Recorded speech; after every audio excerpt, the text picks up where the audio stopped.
هتكلم على فنان فاكر ان عنده صلاحية يطلع يتكلم في اي وقت على اي حد والناس تسمع وتسكت يعني. الفنان ده اسمه رامي. الفنان ده رامي ده بقى، كل ما يقعد كده 4 5 شهور يزهق يطلع يقعد ايه يتكلم في التلفزيون على بتوع الراب والهيب هوب وكده. طيب انت بتتكلم امتى على بتوع البوب اللي انت منهم؟ يعني هتتكلم امتى على فنك ومجالك وكده؟ انا شايف ان انت ما تفهمش في الراب ده حاجة ولا بتفهم الكلام بتاعه زي ما انت قلت قبل كده، فمش هتعرف تعمله. فانا راجل مثلا لو لقيت واحد بيعرف يسوق عجله وانا ما بعرفش بحترمه ليه؟ عشان هو عمل اكيد حاجه غير اللي انا عملتها، اشتغل على نفسه في حاجه انا ما اشتغلتش على نفسي فيها.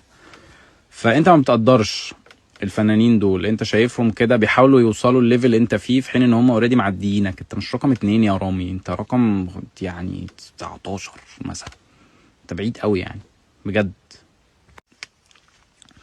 يا جماعه استنوا اغنيتي الجديده ان شاء الله يوم 27.